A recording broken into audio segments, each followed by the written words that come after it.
The NYPD is on heightened alert tonight, planning for the possibility of demonstrators should a Manhattan grand jury indict former President Donald Trump. If it happens, it would be historic, the first time a former president would be facing criminal charges. CBS 2's political reporter Marcia Kramer talks with NYPD Lieutenant Darrin Porcher on the safety precautions the police had put in place ahead of the possible indictment. As a former NYPD officer, what's your assessment of the threat posed to security in New York by the possible indictment of Donald Trump?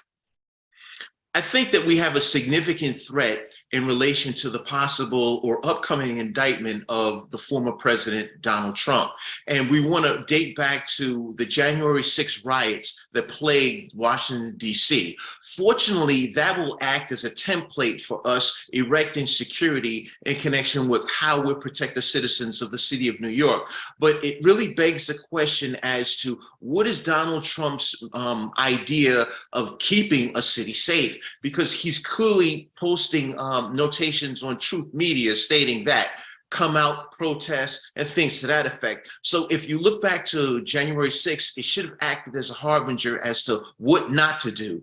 But fortunately, the NYPD is very qualified and capable in managing and maintaining a security matrix, as we've seen through the various details, such as the recent St. Patrick's Day parade, the fortification when El Chapo was transported to the city of New York, and we had no incident. However, at the same token, I think it does create a level of danger.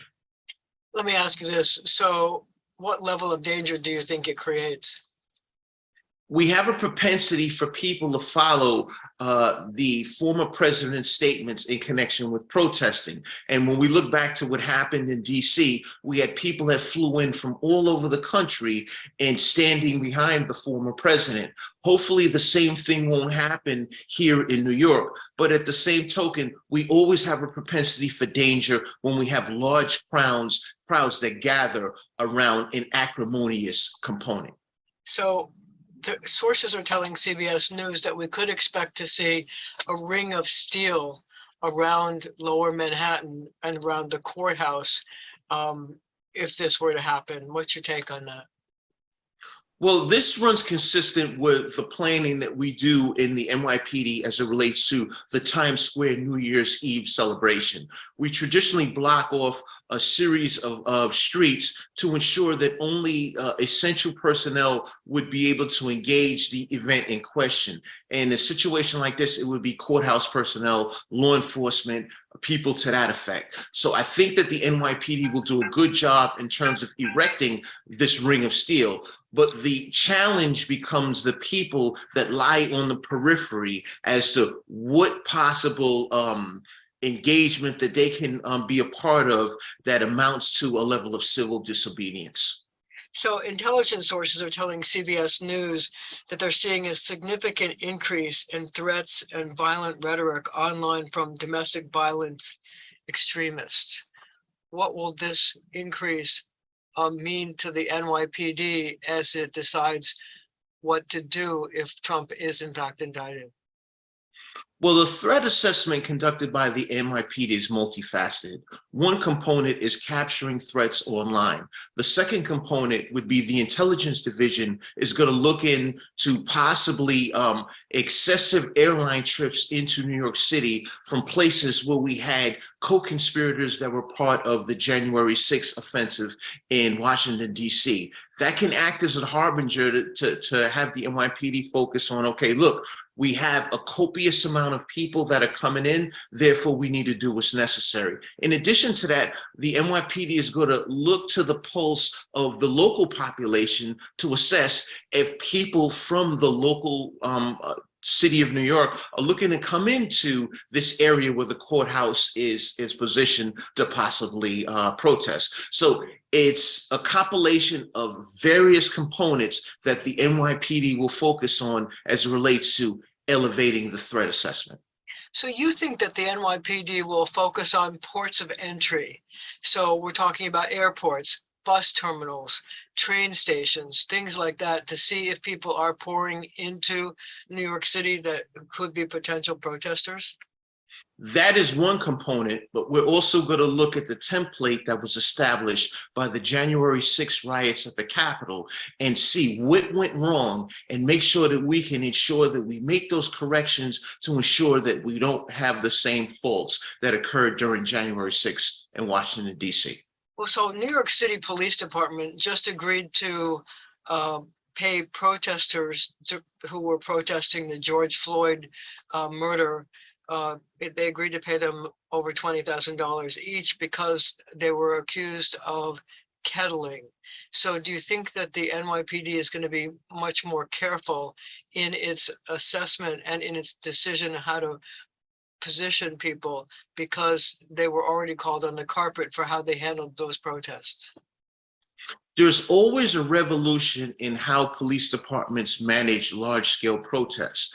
An example would be what happened under the George Floyd protests that happened in the city of New York. So of course, the NYPD is going to make a series of adjustments, but ultimately the supporting component is what can best keep us as a city safe. And I think that's the lens that the NYPD is going to look through. So we don't want to violate people's civil rights, but at the same token, we want to protect people's safety.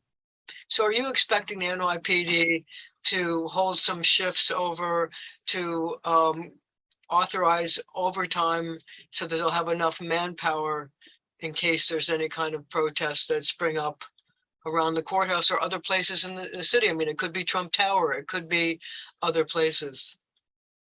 It's going to be multifaceted. Traditionally, what happens with an event of this magnitude is officers' days off would possibly be canceled, vacations would be possibly canceled, and you're going to have someone that's going to be referred to as the incident commander. That's going to be the borough commander of Manhattan South. The borough commander of Manhattan South is going to be overall supervisor for this particular detail. What's unique about the borough commander of Manhattan South is he has an overwhelming degree of experience in managing these large-scale details and protests. So he's going to have a genuine understanding as to the positioning of personnel and the number of personnel that would be required for a detail of this massive stature. Do you expect the NYPD to go on high alert because of this? I think in all likeliness, the NYPD will go on high alert, and I think they're going to be overwhelmingly prepared from a personnel perspective. And I genuinely don't believe that it's going to reach the point that it reached under January 6th in Washington, D.C. But at the same token, you want to prepare to ensure people are safe. And in many instances, you may be overly prepared, which is fine. But ultimately, we want this to go off without a hitch. Ring of Steel? The Ring of Steel, I think, is a very is a great component to introduce into this. But just to give you a backstory, Ring of Steel is something that initiated in London, and it consisted of tens of thousands of cameras that were in a network that provided police, the Metropolitan Police in London, a bird's eye view as to what's going on. We developed or erected a Ring of Steel in Manhattan, the lower quadrant of Manhattan, also in the Times Square area. So it's basically this massive number of cameras that provides a bird's eye view as to what's happening. But the actual standing presence of police officers will create that omnipresence that would act as a viable deterrent for people that are positioned to possibly commit to acts of unrest in the city of New York. So the NYPD might decide to stage groups of police officers at various places so that if there's a problem, they could converge on Foley Square or any other place where there's a demonstration? It's going to be mandatory that the NYPD is going to have officers positioned in places like Foley Square and throughout Lower Manhattan. And I think one of the focal points to preparing for a detail of this magnitude would be to lend deference to the strategic response group, meaning the SRG component of the NYPD that deals best with these levels of large-scale demonstrations. And I think that if anyone can do it, it would be them, and they're genuinely fit for the challenge. So in addition to policing airports, train stations, bus stations to see if people are coming in, are they also going into the web to see what the level of chatter is? You have a component within the NYPD that focuses on online chatter. And in many instances, it's just unfortunate we don't hear about the successes because these occurrences do not commit to an atrocity in society. But that unit is always up and running, even without the propensity for danger in connection with the former president being indicted. So I think that the collaboration of the online focus or online intelligence gathering, coupled with the omnipresence of police officers at strategic points, will keep us safe, and us as the 8.75 million citizens that reside in the city of New York can sleep great knowing that the NYPD is protecting us. So as the district attorney is contemplating the potential of an indictment of Donald Trump, what is the NYPD doing right now? What is it doing in terms of threat assessment? What is it doing in terms of readying manpower? And what kind of things are they getting ready? The NYPD started planning for this last week when former President Trump introduced on social media that he encourages people to protest. One of the first things that the NYPD is going to look to are the entrance and exit points in that area of Manhattan where the courthouse is located to possibly block off certain streets to ensure that the pedestrian flow will be minimized, to ensure that emergency vehicles and police officers can get to the particular choke points to ensure that this detail does not go out of control. The protest is something that people are afforded under the Constitution, but at the same token, if the protest becomes violent, that's when the NYPD needs to do what's necessary to stem the violence. But this planning has started since last week. Are they going to put them in pens? There's a possibility that people can be placed in pedestrian pens, such as what happens during the New Year's Eve celebration in Times Square. However, we're not 100% certain that that's going to be the order in security. It could be a situation where they just don't allow people, unless they're essential personnel, into that area of the lower quadrant of Manhattan, but it remains to be seen. So in terms of the threat assessment, what else can you tell us?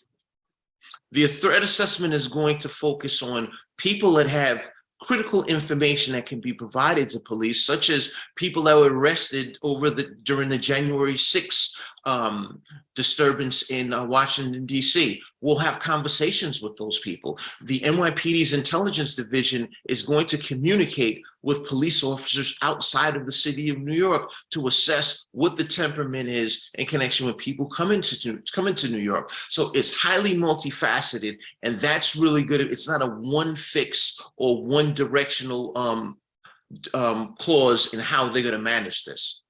But so the NYPD has a double mission, if you will. Number one, keep the city safe. But number two, not overstep their bounds with protesters so that they won't be charged with being overly aggressive or brutal.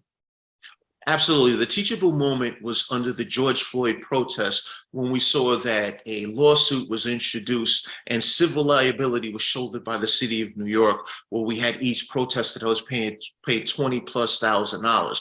We don't want to repeat that. We want to learn from our mistakes. Therefore, this is a mulligan for the NYPD to revamp or reorganize how they manage these large-scale protests. And I'm confident that this is going to be a success because this happens all the time. It wasn't just the George Floyd incident. We've had several instances in the past where civil liability was shouldered by the police department. And we want to learn from those experiences. Therefore, we can provide quintessential policing to the protesters that may emerge in the lower Manhattan area. How worried are you about the protests? I'm not worried at all. If anything, I'm thankful that it's happening in a place like New York, as opposed to an area where you have a smaller police department, such as in Washington, D.C. with the Metropolitan Police Department, or even down in Florida in Mar-a-Lago. That could have really been a challenge. But here we fit the bill for being the top tier security force in the country. And it was something that was reflective upon how we manage El Chapo's criminal trial here in Brooklyn. Darrin, thank you so much for doing this. I really appreciate it.